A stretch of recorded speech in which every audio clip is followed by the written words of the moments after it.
Hello, I'm Melisa Idris, and I'm here with Dr. Carl Benedict Frey, who is a Oxford Martin City Fellow at Oxford University, where he directs a program on the future of work at the Oxford Martin School. Thank you so much for joining me on the show today. Thanks for having me. Okay, well, I want to talk to you about the future of work, which is your field of research. With every technological revolution, it seems that people have always lost jobs. So what do you think the history, if we look back at history, what do you think, just looking back at history of all the technological revolutions, what can that teach us about the economic anxiety and uncertainty and inequality that we're seeing today? So a couple of years ago, Mike Osborne and I, we published a study estimating that roughly 47% of American jobs are at risk of being automated. And the study that we've been getting since is, the one you ask is this time different somehow. What can we learn from past experience?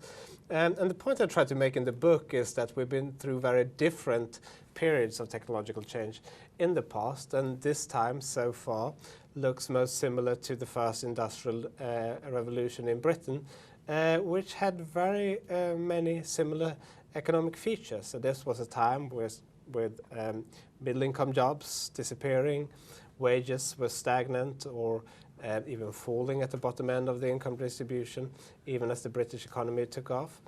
And it was also a period of not only economic polarization, but also a lot of social and political polarization. And I think there are things that we can learn from that today. I think there's a tendency, at least in the industrial West, to take technological progress for granted. We take it for granted, okay. I think that a lot of people seem to think that it is somehow inevitable. But it's not? No, I don't think so, because a lot of history has actually been workers and governments fiercely resisting the introduction of new technologies over fears of job loss and political instability. And we've already seen a backlash against globalization.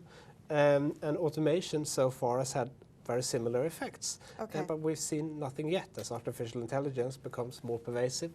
So will automation and its effects. All right, okay. So many things that you brought up there that I want to delve into, which I'm hoping we get to do in this interview.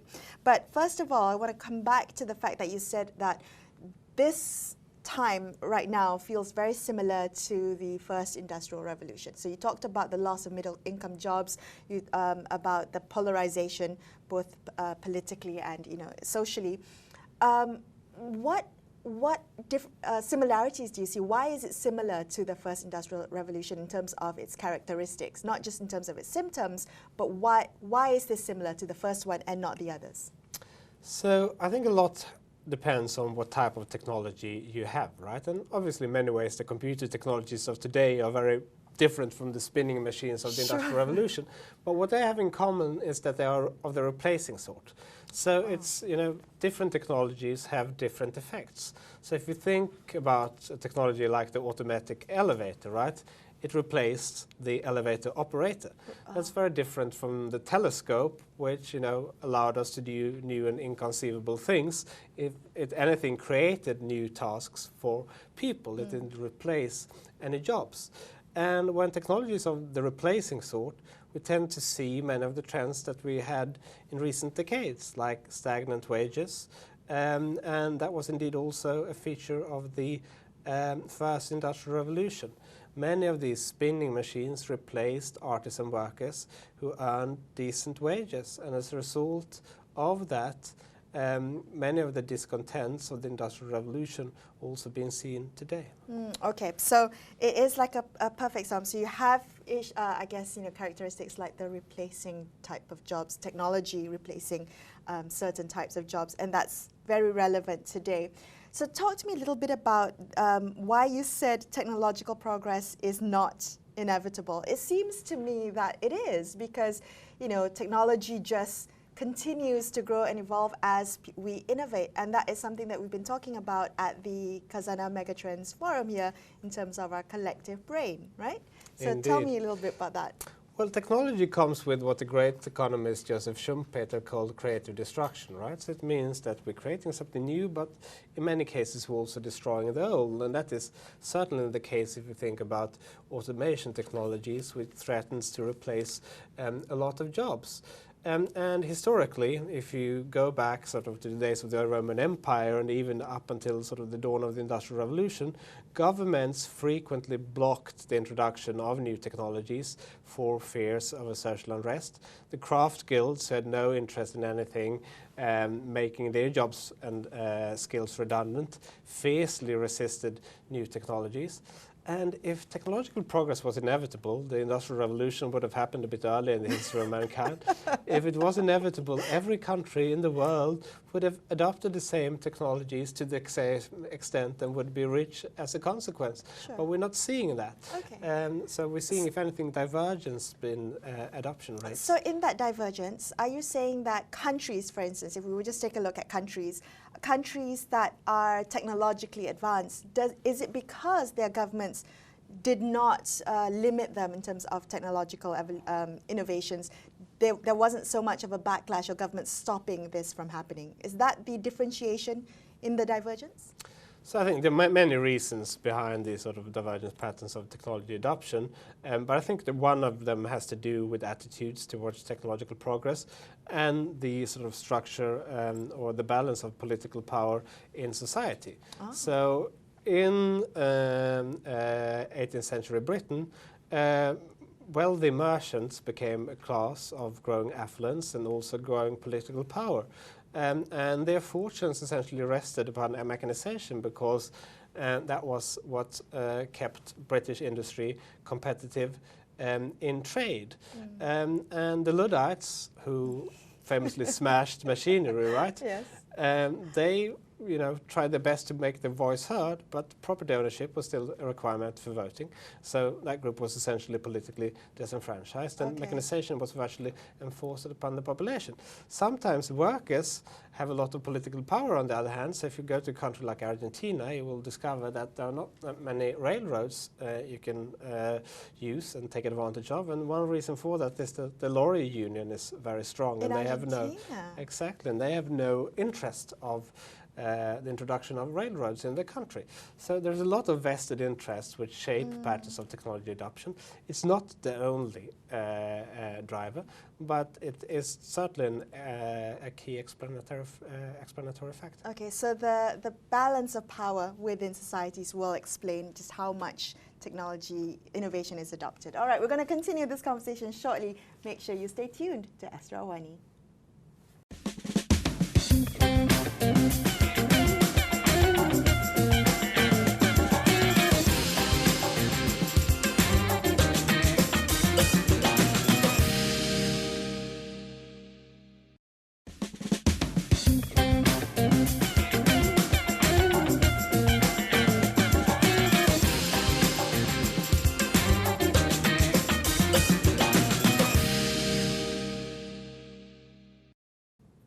Welcome back. I'm Melisa Idris. With me, Dr. Carl Benedict Frey. We're looking at the future of work. Now, essentially, you mentioned before the break that 47% of jobs will be automated in the future. How far in the future are we talking about? Right. So we're not saying that 47% of jobs will be automated, because that would be very technologically deterministic. So what we're suggesting is that the potential scope of automation has expanded very rapidly in recent years due to advances in machine learning, subsets of artificial intelligence, mobile robotics, and so on. But the potential scope of automation is quite different from the pace of technology adoption. And potential scope of automation is different from the pace of adoption. Right, okay. Exactly, right.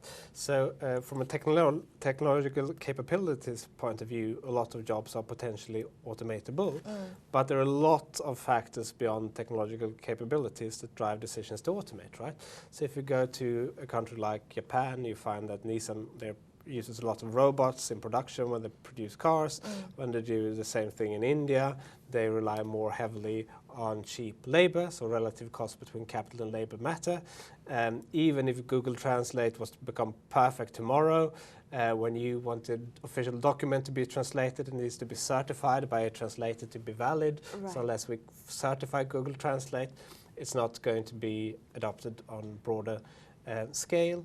And in addition to that, culture norms matter. So in Japan, robots are already being used in elderly care. In Sweden, where I'm from, there will probably be an outcry if and when that happens. Okay, so the culture matters too. I think so, yes. As you mentioned, the attitudes towards technology, right? So in your line of work, when you have to explain to people about, the rise of the pace of adoption for automation, do you find that the fear of losing jobs, the fear of automation taking over human jobs, is that real? Is the fear real? I think so, but I think it also diverges across space. So when I go to the US, people seem terrified. When I go home to Sweden, there seems to be a lot less concern. And I think, if you lose your job in Sweden, it's probably less worse than in the US because you don't lose your health insurance with it, for example. So there are some geographical differences, but there is also a lot of anxiety about automation. And one of the sort of key things that struck me when researching the book is that how much technology has progressed over the centuries, but how little the debate surrounding its effects has actually progressed. So we have these sort of periods of automation anxiety over and over again, and this time as well, it's very real. So what do you mean that the debates have not progressed? Are there gaps in the way we're talking about it? Are we not thinking about the effects of automation correctly? Yes, I think so in part, but I think, there are two sort of ways of seeing it. So, there's overall welfare sort of society perspective in which, societies grow wealthier by adopting those technologies, right? Sure. Some people individually is not going to be better off due to technology adoption, and we see that particularly in manufacturing industry, cities that have deindustrialized either because of globalization or automation have seen sort of persistent increases in joblessness and a lot of sort of bad social consequences associated with that. So increases in crime, increases in suicide rates, deteriorating public services, faltering marriage rates. And economists tend to think that the purpose of production is consumption, but people actually put a lot of meaning to their work. So I think that sort of the individual consequences from automation and the anxiety surrounding that is very real for many people. Sure. All right. So let's talk about, I guess, looking at how automation and machine learning will threaten jobs of the future. So robots perhaps taking over manual work, artificial intelligence perhaps taking over certain jobs that previously required a brain.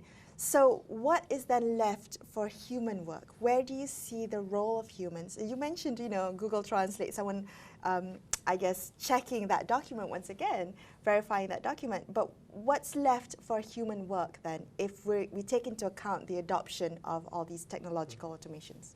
So there are several domains in which machines still perform very poorly. One is complex social interactions, right? And I think the state of the art there is best described by Turing test competitions, where chatbots try to convince human judges of them being a person. Yes. And some people have argued that was a breakthrough 3 years ago when one chatbot managed to convince 30% of judges of it being a person. But it did so by pretending to be a 13-year-old Russian orphan boy speaking English as a second language with no understanding of English culture. And if you think about the variety of much more complex social interactions that we do in our daily jobs, we try to motivate the people around us, we try to persuade people that we're right, and so on and so forth. It's almost inconceivable that we will see machines outperforming us in those domains. I think the same goes for creativity. So the people that argue, and there's a big debate about this in the machine learning community, whether machines can be creative. And maybe sometimes they will, but I think they're very far from being creative. I think most people that argue that machines are creative today conflate novelty with creativity. So I could draw something here on the table and call myself an artist, but few people would be likely to buy it. And I think the challenging part is to create something that is novel that also makes sense. Okay, all right. So I guess jobs with creativity, jobs that require I guess, human interaction will be work of the future. But that is very limited, right? So do you think there will be new roles opening up, roles that we haven't even considered in the past? Absolutely. So, I mean, if you were to go back to 1900 and ask your great-grandparents, right, what do you think that, Jobs future of the future generations will be like? they wouldn't say, my son is probably going to be a hot yoga instructor, my daughter is going to be a software engineer, right? And I think in Drone similar, operator. exactly, artificial intelligence auditor. So I think that we are similarly ill-placed to sort of conceive what the jobs of the future will be. It's a lot easier to predict what chunk of current jobs are potentially automatable than seeing the jobs of the future. Understood. All right. After this, we're going to come back and take a look at the role of education in preparing for ourselves for work of the future. Stay tuned to Astro AWANI.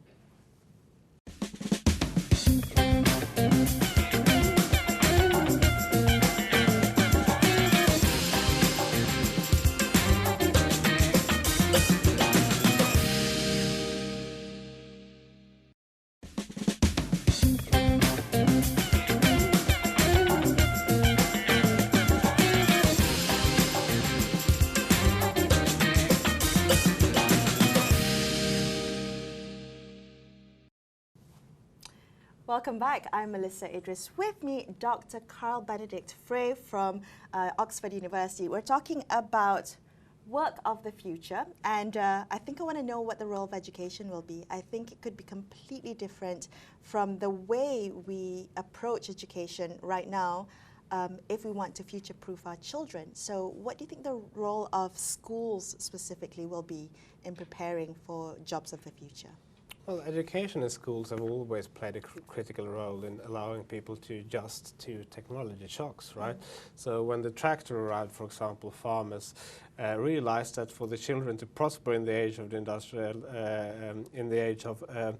tractors, they would need to invest more in education, and the high school movement was a consequence of that, which allowed people to go to school and to take on better paid office jobs. So similarly, this time around, education is going to play a key role, but I think we need to think differently about education, because I think it's more likely that we're going to have many different jobs throughout a lifespan today. And as a result of that, I think we need to be able to learn also in parallel to our jobs. And it doesn't make much sense to me that you enter at Oxford University, where I teach, you enter, if you take a bachelor course or degree, you study for 3 years, and what you learned at the end of that period varies greatly. Right. It will make a lot more sense to make the period of learning variable and the learning targets fixed. So some people can learn it within 6 months potentially. Some people may need longer. But I think we need to personalize and modularize education in a way that increases flexibility and allows people to also learn sort of on the side of working. Well, so the nature of formal education could change greatly in the future, in responding to to technological changes, to automation in jobs. So we might not be seeing, the typical formal learning in classrooms the way that we're seeing today. Well, I think some formal schooling is still going to be required, but I do think in higher education we do have to change towards more modular approaches. I think the curricula in schools will probably to some extent have to change as well, so the more data-driven a lot of industries and jobs become, the more we will need people to have statistical knowledge, skills in working with data, and so on. So I think that is part of how the curriculum needs to change. But I'm not of the view that we need to rethink education from scratch. I think a lot maybe of tweak the current system as is. So on that note, I mean, this could be simplifying matters a bit too much, but you mentioned statistical knowledge, right? So what kind of skills do we need to be learning to make sure that we're still relevant in the future? And, not just for young people, new graduates coming out of university, but also people who have been in the workforce facing these changes, learning to adapt to technological, innovations. What kind of skills will we need? Well, so speaking from my own experience in Oxford, so we struggle to keep our PhDs who do information engineering and machine learning for the full PhD, because they get great job offers and are hired by Facebook and Google and write their own code and sell off their own. They're pinching all the best brains, aren't they? Indeed, very much so. That being said, though, it's not just about technical skills. So you want to focus on things in which machines perform poorly, and that is also social and creative skills, and that is much broader skill set than only sort of the technical machine learning skills you get if you study engineering. Making sure that the creative, the artistic side is not left behind in statistics and data learning and being very technical as well. If I could come back very quickly, Carl, to something you said a bit earlier. You talked a little bit about countries, the backlash against technology, and the countries' attitudes towards technological innovations are important in the way they progress. So what can developing countries, such as Malaysia, learn learn from history and perhaps from your research in order to catch up in the age of automation? So the way that countries grew rich in the past was simply by industrializing, right? Shifting labor from low productivity working agriculture to more productive jobs in manufacturing. And I think that there is still some window of opportunity for emerging economies to do that today, but I do think that there is a worry whether countries will be able to do that looking forward. So even in China, manufacturing employment has already peaked, and 12 million manufacturing jobs have been shredded since 2013, in part because of production moving further on to low cost destinations, but also because China has become the largest market for industrial robots in the world. And so I think what developing countries can learn from this is, if you look to advanced economies, most job creation centers on the labor multiplier. So new jobs being created in technology industries, in creative industries, professional type of services.